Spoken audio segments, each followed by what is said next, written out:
see. I'm Resident of Color for YouTube, Joel Sands. That's my buddy Gordon Dymowski. It's my buddy Patrick McCray. We're here to talk Victor Victoria, a movie from 1982, starring Julie Andrews. I'll tell you what. I'll tell you who I was. I love me some James Gardner in this. It's nice to see him in something different than an action movie. I know he did. Well, Support Your Local Sheriff was sort of like a comedy, like Western sort of, because this is sort of like music with comedy. Yeah, Gardner always had that kind of wise guy attitude, that kind of, comedic. I don't know if you call him a comedian.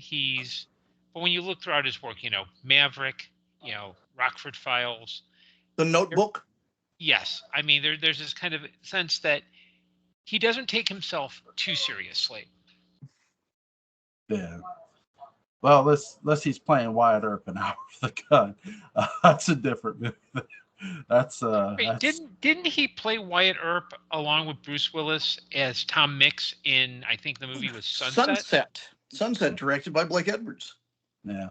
He also, he's got one of the better Wyatt Earps in Hour of the Gun. It's very, I would dare say that in that movie, not to get off topic, that you could sort of see where Kurt Russell might have got some of his Wyatt Earp from a bit in that movie when you watch Hour of the Gun. But for this, he plays this tough guy, sort of gangster here. Mm-hmm. He looks really, really. It doesn't. They really take this movie back to the 30s. The look is really good. Now, I tried to look this up where they filmed, and every time I got Pinewood Studios, is this just all sets? Mm-hmm. Yeah, pretty much. Yeah. It looks good for what they did. I mean, because everything looks so genuine. Finest sound stages in the world. Yeah, they look so genuine. I mean, they're gonna do authentic. They're gonna make it authentic. Yeah, I really like how when they do the restaurant scene that you see like this big fight because the cockroach. It's a classic opener. And I like how they pull the camera back because I was not expecting that. Because you do see that with DS too, that they pull the camera back, and they pull the camera back here and they show the outside when they like the fight's taking place, and you're sort of seeing it through the window too. And then you see Julie Andrews' character and that one guy come out, and I'm just like, that's wild. Now you're talking about Robert Preston? Yeah. Okay. Robert Preston, sorry. Robert Preston, the human dynamo. Yeah, so he gets this idea after Julie Andrews' character punches some guy in the face who's already got a bloody nose. A black eye. But let's maybe put this in context, because I think this film does a little bit more than you would expect like a film of the 80s to do. The man with the black eye in question was Robert Preston's former lover, who came upon him and said something to Julie Andrews, and bam, he gets punched in the face again. Oh yeah. He opens the door and just gets walloped by her. Julie Andrews can pack a punch. Now, I looked up her. She's 47 when she does this. She doesn't look 47. She's 47. Yes, she was. Yeah. Because don't forget, Sound of Music was what, 62, 63? Yeah. It was 20 years before this. Right. So, and keep in mind, Joel, in I think about 3 years previously, in a movie called S.O.B., inspired by the way that the Carrie treatment was edited, Julie Andrews takes her top off. It was a monumental Hollywood moment. No one was expecting that. And her character is a very autobiographical movie because the character is a very sanitized kind of Julie Andrews type character. Yeah. So, guys, when did you first see this movie? Gordon? Um, I'll be honest. I had seen bits and pieces on TV in the past, but it'd always be like changing channels, and I never really watched it through because it always looked like it wasn't something that would appeal to me. So the first time I really watched it was this morning. What did you think of it? I thought it was I thought it was really good. I was amazed at how there are very 2024 sentiments in a 1983 film, and that's what blew me away. To wit. Mm-hmm.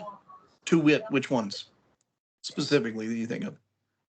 I think some of the ideas around gender, especially because a lot of the it's okay to be gay stuff at the time would have been with the AIDS crisis. I don't think Blake Edwards was doing that deliberately as like a political statement, but I think he was trying to that was kind of like your teachable moment. But the fact that they're playing with ideas of gender and how men and women relate to each other and how they define themselves, I think that's what really, because I know later on, I think Edwards did a movie called Switch, where it was a womanizer who ends up in the body of a woman. Mm-hmm. And at the end of that movie, the character, he dies as a reincarnated as a woman. She dies. He goes to heaven, and she's like, okay, well, I'm trying to decide, how do I decide whether to be a man or a woman up here? And the divine being says, you have all of eternity to decide. Yeah. I mean, it's a very kind of forward-thinking idea that I think if this movie had been made now, people would roll their eyes and not get it. But I think because it was made in '83, where I think Edwards was pushing against one boundary and accidentally just pushed through another boundary. If that makes sense. And people were so distracted by the gay questions in the movie when it came out that the gender things didn't really bother them or appear to be that much of a blip on the radar. Mm-hmm. Partly because I think that was the idea of playing around with gender. It was so unthinkable at the time that that I won't say it was science fiction, but that was at the time just an element that didn't even register, wasn't even really taken that seriously. Mm-hmm. And now, we watch it with, 2024 eyes. It's a very different movie, but still a very positive movie in that sense. And it never feels predictable. It never feels like, oh, okay, like what you expect would be the big revelation of Julie Andrews' whole disguise. It's almost like at one point where you would think, okay, it's all going to fall apart. It doesn't, but it builds and builds and builds. And this is a very witty movie. And I'm going to call out Robert Preston because he is, Jewel, you may have seen him he came. I know he did a lot of westerns and stuff in the 40s and 50s, but he's probably best known for The Music Man, where he's, this big kind of salesman-y Barker character, where he's, Preston was just bold and out there, and also The Last Starfighter. Yeah, just a couple of years after this. Mm-hmm. Yeah. I mean, he is a joy to watch because it's like you can tell, like, I'm sure Edwards was like, okay, Robert, you don't need to go over the top, but keep it, keep it steady. I mean, he's the biggest fun part of this film. Very an underrated element of the movie, in that Garner and Julie Andrews get all of the attention, mm-hmm. really, but Robert Preston and Alex Karras carry a lot, and Leslie Ann Warren, who is the other Broadway Cinderella. Interesting, we have both of the big Broadway Cinderellas in this. Really carry it. Mm-hmm. Yeah, and it's it's one of those movies that it was just a pure joy to watch, because I really, since I hadn't seen it before, it was nice to be able to follow it through and like just be surprised by how it was witty and charming and insightful, and it never feels like you're being, it never feels like, okay, this is the lesson for you guys. Yeah. Yeah, it will maintain that quality. If you come back and visit it 6 months, 6 years, it will still have that quality every time. Yeah, I think we need to be careful. I think Jules watching porn while we're talking. Actually, Here's there's just some so trivia here. focused on the screen. Actually, there's some trivia here. This movie had been planned as early as 1978 with Dame Julie Andrews to star alongside Peter Sellers. But Sellers died in 1980 with Andrews. Uh, while Andrews and Blake Edwards were filming SOB in 1981, Robert Preston was subsequently cast in the role of Toddy Todd, obviously. So good casting decision. I mean, that's Peter Sellers would not have been as good in this film, I think. Yeah, I think he would have maybe gone a little bit too into the stereotype. Whereas Preston does it, it's not even, he leans into it just that it's a very thin edge to it. And that's what makes it work. Well, the nice thing is I get the idea Toddy would be largely the same if he were straight. Mm-hmm. That his gayosity doesn't really play in, except that it enhances his sympathy, I think, for outcasts and secrecy and things like that. Yeah. Would Jack Lemmon have worked here too? Could he have? Lemmon would have been good. Sure. Yeah. I really like Robert Preston in this role because when Robert Preston was in a Western, you could tell the character he was playing, like there was always more to it. So he always was a very versatile actor. But so seeing him in this, I wasn't shocked. And you're right, he's in The Last Starfighter too. He does a really good job of pacing this movie along too, along with Julie Andrews. He's every bit as important as she is, and I love how they play off each other. And I love how it does sort of you're right. It's not this movie that's predictable. It's not, but that's what makes the movie fun to watch too. You have this movie where you almost wait for Julie Andrews to ruin the whole thing, like because she's complaining about her bosom. like, I'm like, wow, yeah. I mean, I wouldn't know anything about that, but okay. But the humor of it, it's like okay. What's you guys? Because there's a lot of good musical numbers here. I think Preston has some really good numbers in here too. What's some of you guys' favorite numbers in here? You and Me, I think, really is a lovely piece. Yeah, I like the jazz hot, because that kind of, even though Andrews is in like the more of the Spanish senorita costume for a good majority of the other numbers, I think setting that as like the introduction to this is who the character that her character is playing is, and it just sets it to a slightly different, it gives it a different tone. And it's a nice little, it's jarring but in a good way.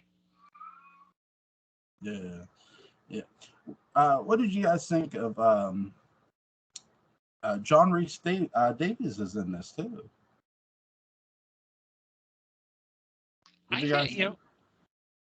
I mean, he did a really wonderful job with a role that could have been, he could have easily played it as a buffoon.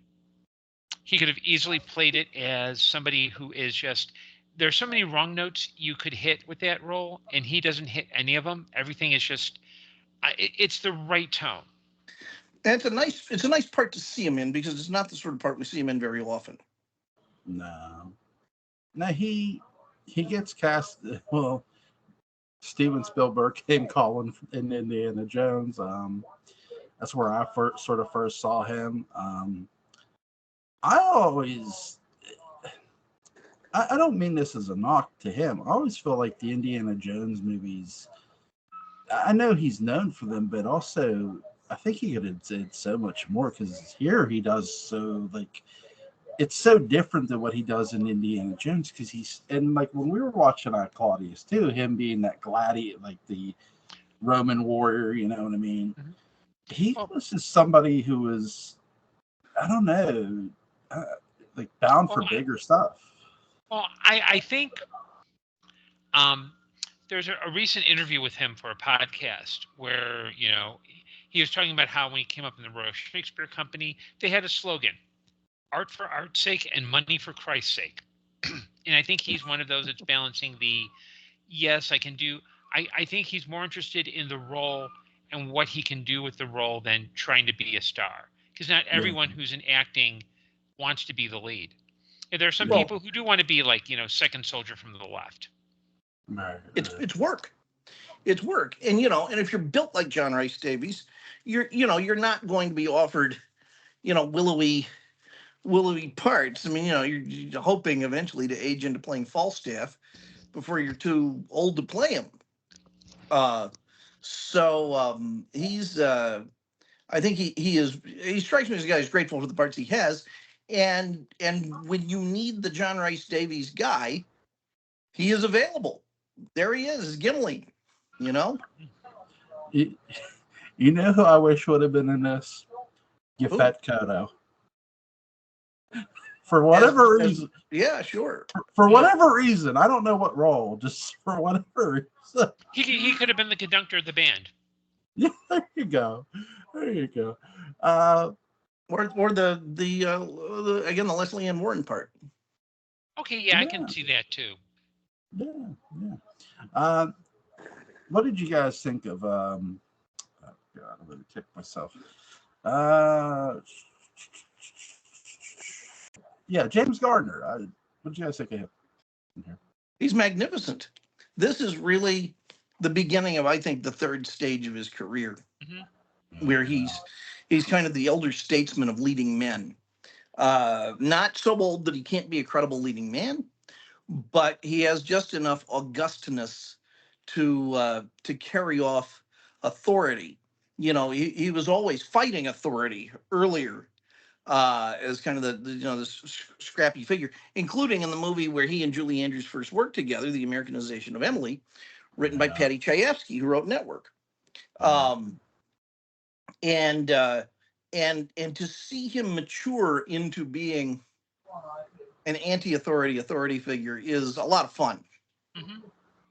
Yeah, and he's kind of grown up from, you know, with Maverick, he was just the kind of wisecracking con man, to Rockford Files, where he played a slightly older, more world-weary version of that character. And here he's taking it. This is a guy who's like, whose attitude seems to be, I know how to play this role. I don't need a lot of direction, and I don't think he got a lot of direction. And I mean that as a compliment. Yeah, he didn't need it. He originally, though, he wanted to play Toddy. True story. And Blake Edwards said, no, I'm not going to do that. But it says a lot about James Garner that was, he looked at the script and said, no, that's the part to have. Because it's the fun part. And I like a parallel universe where he would have gotten that opportunity. I think he would have had a blast. I think he would have pulled it off, too. I mean, Garner. I remember just a few years later when Frank Miller wrote Dark Knight, I thought, my God, Garner's perfect for that part at that time. Yeah. With James Garner being this sort of, I love how he's shaking Julie Andrews' hand and he's squeezing it like, I know you're a woman, and then he's thinking of it in his mind. To his credit, James Garner did that with most people he met. Yeah. And something to consider, I don't think that was necessarily his clue that she was a woman. Because I think part of the reason why it plays with gender is that, okay, he's attracted to someone who presents as a man. Yeah. And, okay, he's trying to figure out what's going on with this. His girlfriend is like, okay, this isn't going to happening. And then towards the end, when she tries to hit on Julie Andrews and Julie Andrews reveals she's a woman, she's even angrier at that. Yeah. And I think it's... Which you don't see coming. Yeah, I mean, it is a very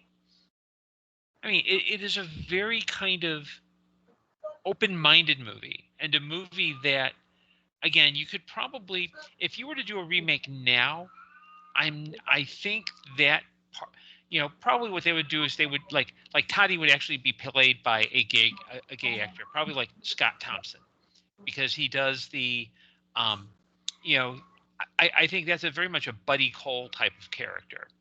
Kids in the Hall, Jewel, watch it on Tubi, you'll get the reference. Some of the drag queens would be played by actual drag queens, and maybe even Victoria might be played by someone who is, non-binary or genderqueer, where it would be, it might not be the same movie, but the fact that it was made at this time, yet feels like it was made yesterday, I think speaks volumes.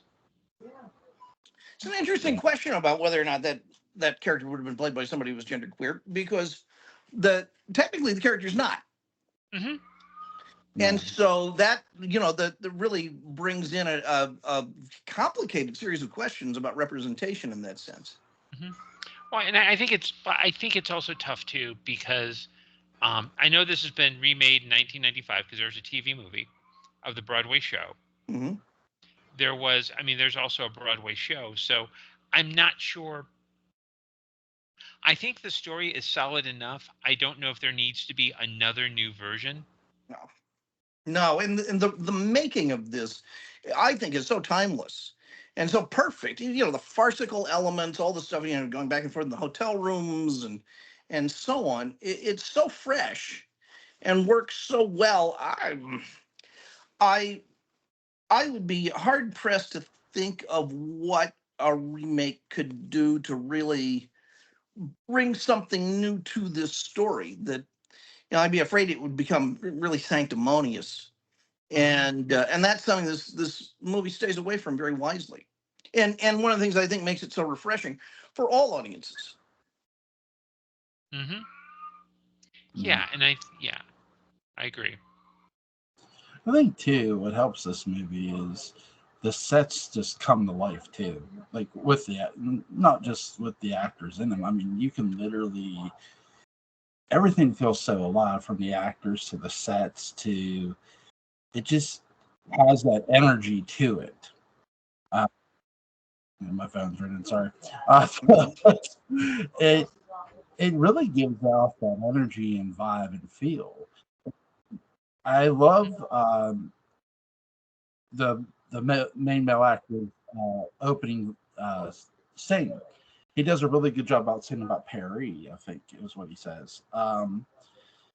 Because he's in that like bar or something.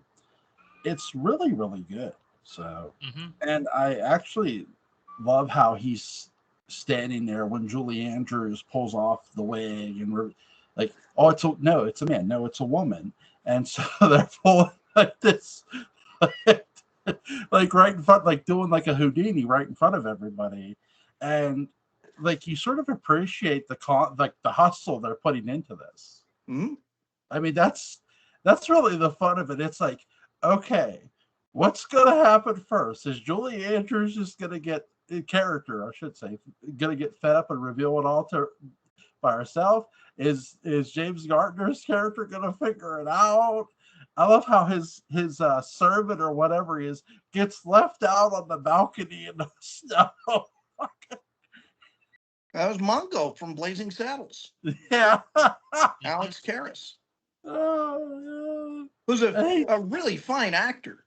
Very underrated. You see Blazing Saddles, you think that's all he can do, and then you see him in this, and he's fantastic.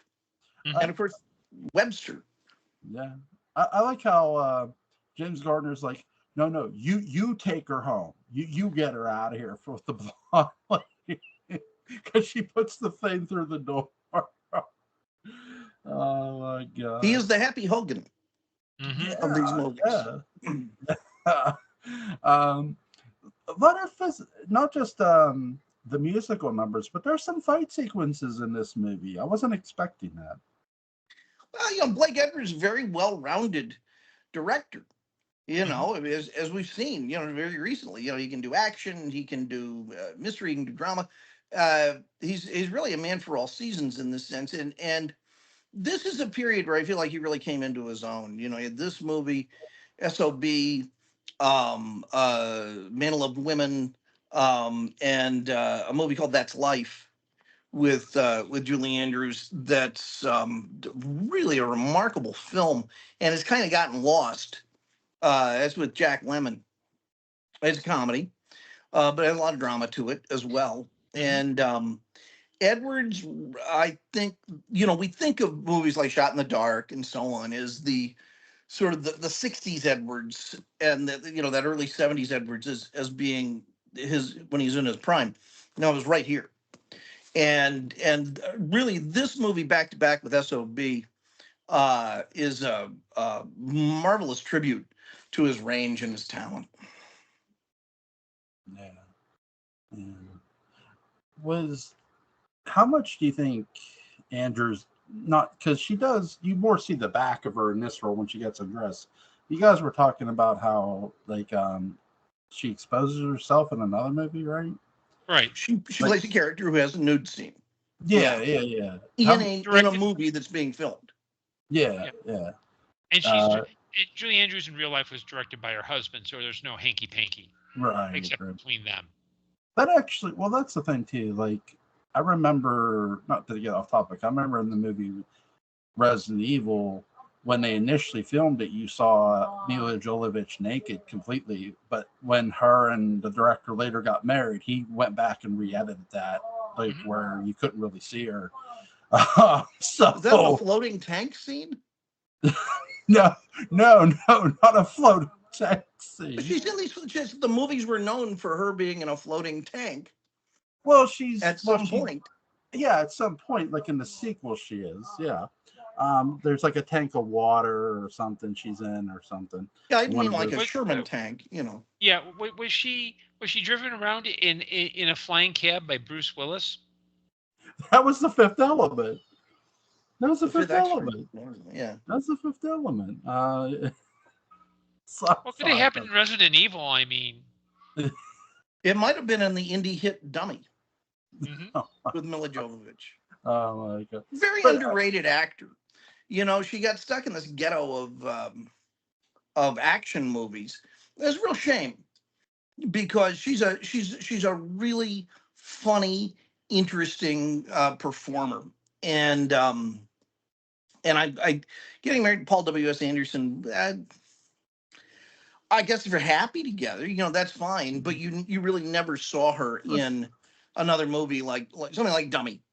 Well, she goes for a lot of these action roles though too. I mean, she, like, for example, a really good movie that I feel she did, that was a video game, Monster Hunter. Go watch her in that. It's an action movie, but it's really good. Well, she may have the philosophy that a lot of actors do, is that one for me, one for thee, or one for thee, one for me. I'll do one thing for the studios so I get the money, and I get a big paycheck, and then I'll do that nice, quirky, independent thing because I want to. I've never seen her do another nice, quirky, independent thing. That's maybe she just like the money too much. Yeah, I think so, and and those action movies take a lot out of you. So I think probably just training for those and so on is a full-time job. She was in a thriller. I forget the name of it. I'm trying to look it up. I'm sorry. No, it was with Samuel L. Jackson. It was like in the mid. I'm trying it's been a while. Think. No. Got my mojo working, and I thought you'd like to know. Was that it? I think so. Anyway, I like her a lot, and I wish I got to see her more.